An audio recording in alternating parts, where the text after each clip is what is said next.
अगर आप भी ऐसी ही सच्ची और डरावनी कहानियों का लुत्फ उठाना चाहते हैं, तो चैनल को लाइक, शेयर और सब्सक्राइब जरूर करें।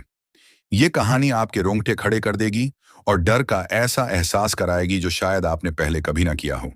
तो बिना वक्त गंवाए चलिए शुरू करते हैं आज की कहानी।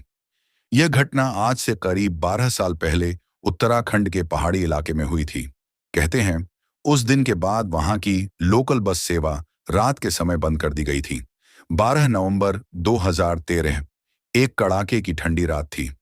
नैनीताल के पास रामगढ़ नाम की जगह पर दो अनजान लोग, एक बुजुर्ग और एक कॉलेज का लड़का, एक आखिरी लोकल बस का इंतजार कर रहे थे जो भीमताल की ओर जाने वाली थी। चारों तरफ घना कोहरा था, सड़कें सुनसान थीं। रात के 10:45 पर वो आखिरी बस आई। नंबर था रूट 47 है। बस में चढ़ते ही बुजुर्ग पीछे की सीट पर बैठ गए और लड़का आगे की ओर ड्राइवर के पास। बस में सिर्फ ड्राइवर और एक महिला कंडक्टर थी। बस जैसे ही चलने लगी, थोड़ी ही दूरी पर ड्राइवर ने बस रोकी।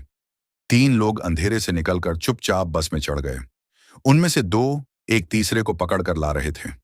उसका सिर झुका हुआ था और ऐसा लग रहा था जैसे वो बेहोश या नशे में हो।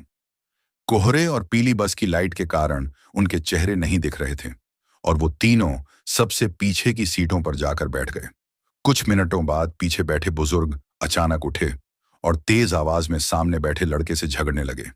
वो लड़का घबरा गया। क्या कर रहे हैं बाबा? बात इतनी बढ़ गई कि ड्राइवर ने गुस्से में बस एक सुनसान जगह पर रोकी और दोनों को नीचे उतार दिया। बस दोनों को छोड़कर चल दी। सड़क बिल्कुल सुनसान थी।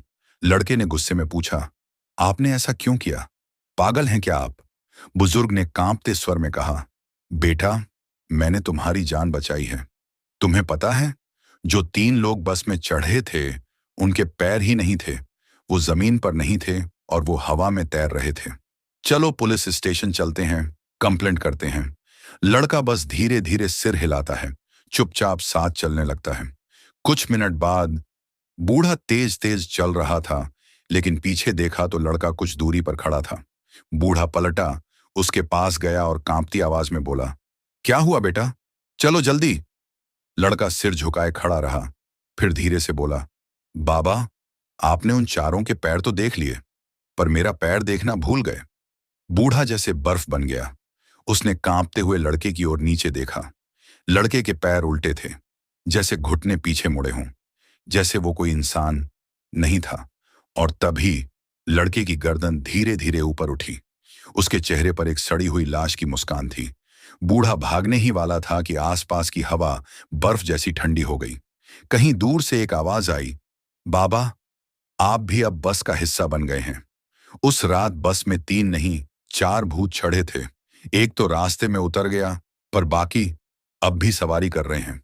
इस घटना के बाद से रूट 47 को बंद कर दिया गया। अब वहां रात 9 बजे के बाद कोई बस नहीं चलती।